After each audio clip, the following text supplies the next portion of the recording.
Welcome back to another video on the Audi R8, guys, and today should be a very good video, should be very interesting, and I'll try and go in as in-depth as I can, but we will be, let's just go show you.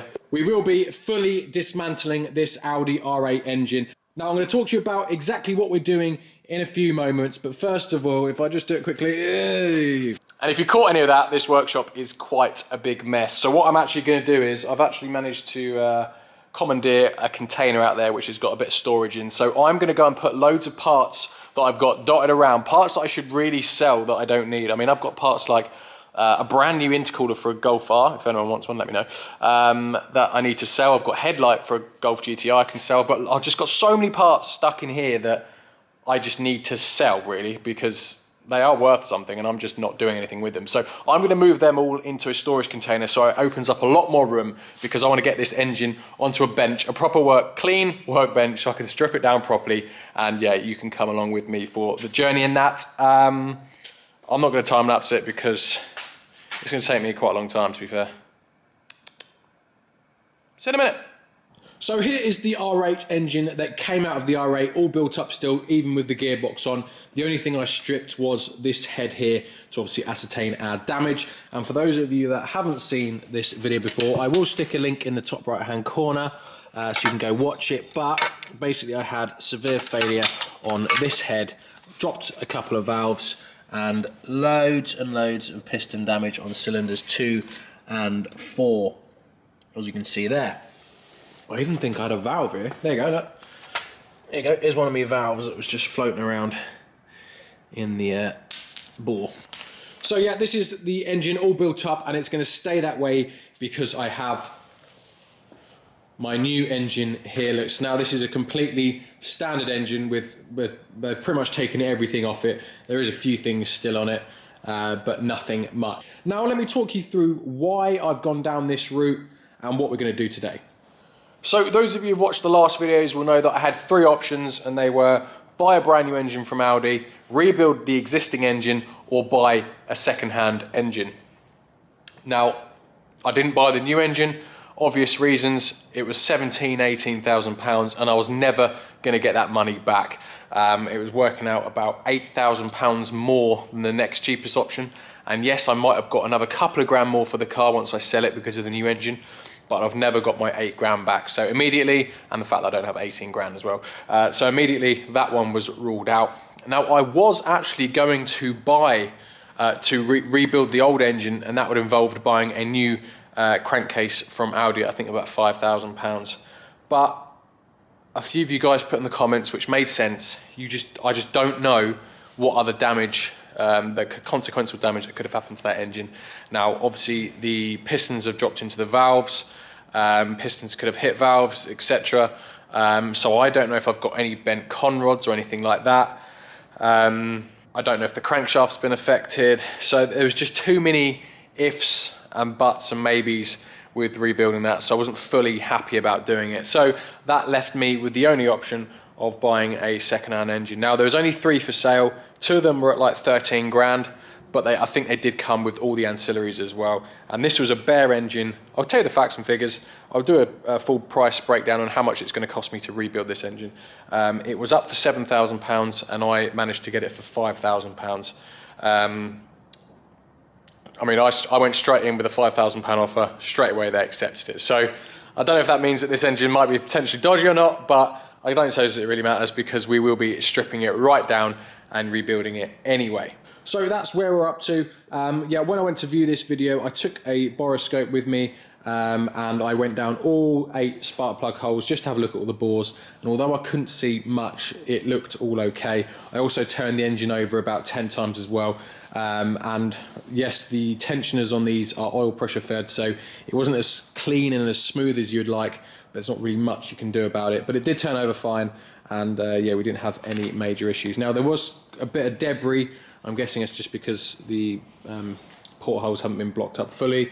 There was a bit of debris, like dust and a bit of dirt in some of the cylinders as well, which is another reason why it's all best just to be rebuilt. I could just bung this in and hope for the best, but for me, I've learned from the RS4, click in the top right hand corner if you haven't seen the RS4 engine rebuild series, I don't want to take the engine out 4 or 5 times to rectify it. I'd rather just do it once right the first time.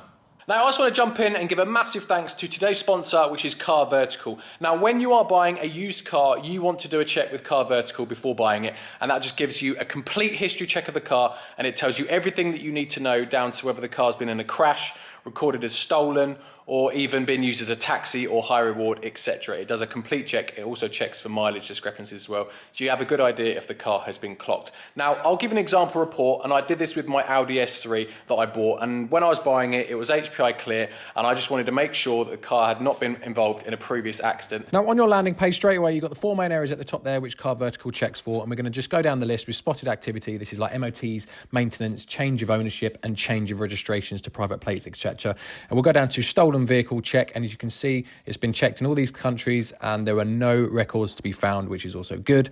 And we're going to go down to mileage. You can see a nice steady graph with the mileage increasing and never decreasing, which is good for mileage fraud.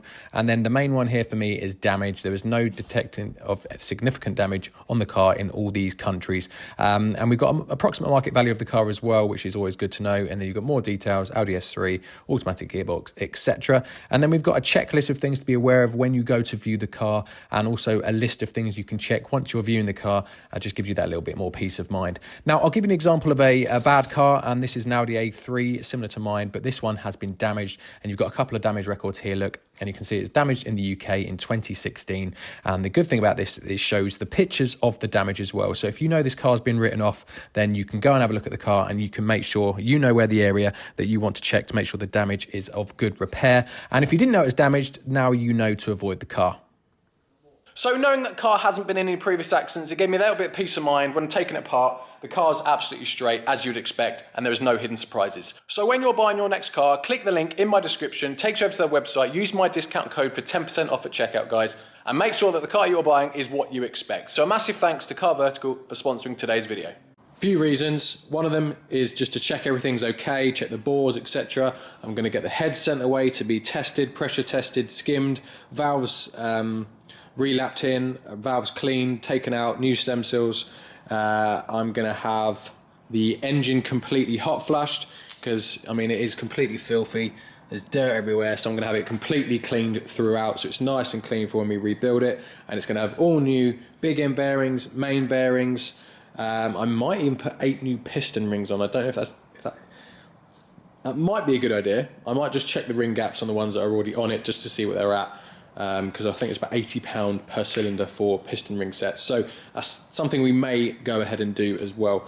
And yeah, a few bits that are probably going to be done off camera is I'll send all the do I have injectors? No, I don't have injectors with this. So the injectors off the old engine I will send away to be tested and cleaned as well. So yeah, so there's a lot to do. So let's crack on. So let us begin. And we're off to a good start. Just turn the engine over into TDC so I can get access to my head bolts, and the camshafts look lovely. No scoring whatsoever, and look very nice and shiny and smooth. So, good start. So we're going to just start breaking down this engine on the pallet, and we're going to start with the rocker cover, which I've already removed, and then we've got the camshaft cap cover as well, which just basically holds the camshafts to the head. And to do that, we need to remove the cam chain cover. Once we've removed the cover, we can remove the VVTs, and I have a camshaft locking tool as well, which holds the camshafts in place, so I can remove those 2 big bolts. And then we can get the chain off, and then we can take the camshaft cover off, take the camshafts out, and then we've got our head bolts to remove as well.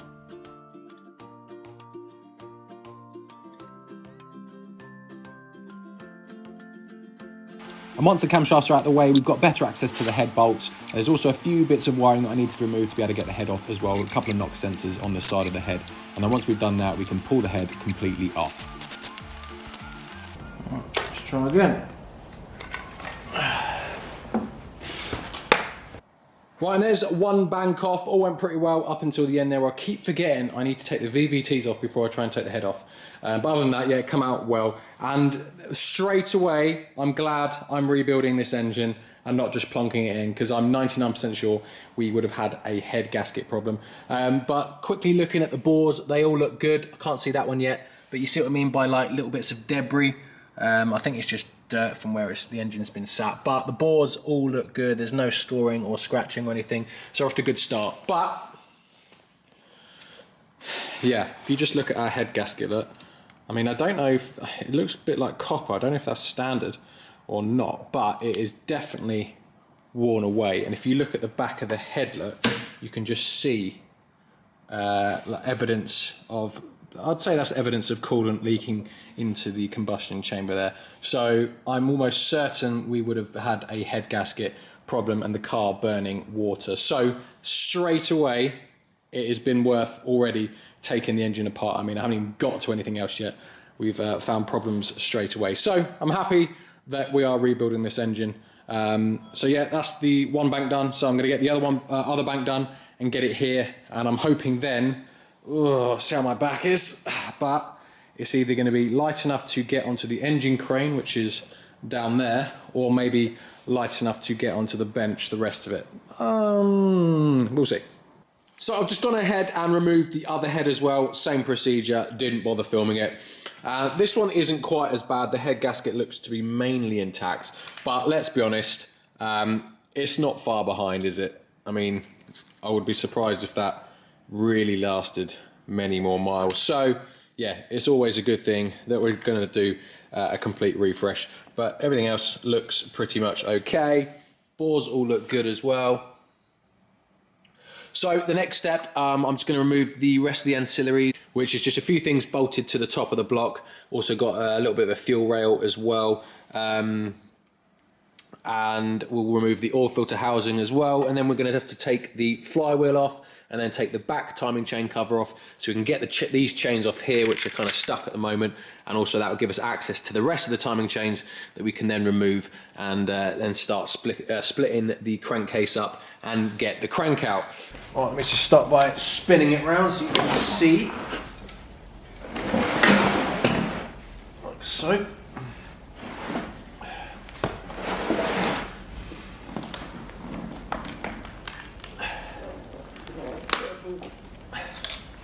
And I'm fully aware I've now just tipped up so you can't actually see bugger all. There we go, hopefully that should be better. Right, we need to remove these coolant pipes, a couple of tensioners.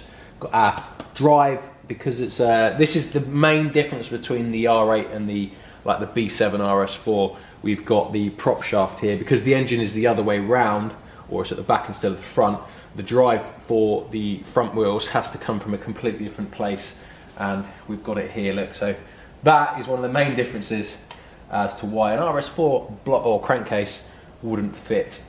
But if I suppose, keeping it as a rear wheel drive and not getting rid of the front wheel drive, then I suppose in theory it might fit.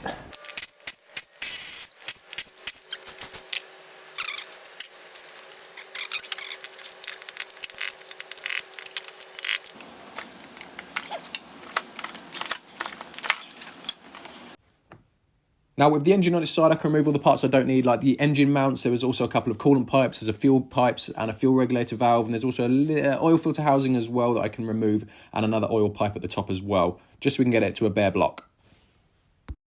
Right, so it's time for yet another Audi engineering moan. I'm really struggling to remove this flywheel. Now, whose stupid idea was it to have bolts that are got to be very tight, so shallow and multi-spline like that? Look, I mean, that really tight bolts, and they're just so shallow and multi-spline. They just completely rounded as soon as I got them in. Now I've managed to chisel out, not chisel, but I've managed to, well, use a chisel and just like bang around all the ones that are undone, but I'm really struggling to get the remainder undone. Like, I've just chiseled away at them, and yeah, I'm struggling. I've spent about 45 minutes trying to get these bolts out so far, so yeah, I'll come back to you in probably another 45 minutes when I've managed to get the others out. But stupid designs. Now, removing this timing chain cover took me about an hour again. I'm pretty sure someone's been here before, because the bolts are just so tight. And again, a couple of T30s have rounded, and you can see me struggling to remove one there. Look, one that's in a recess as well, so it was very difficult to get undone. Spent the majority of the time removing that bolt.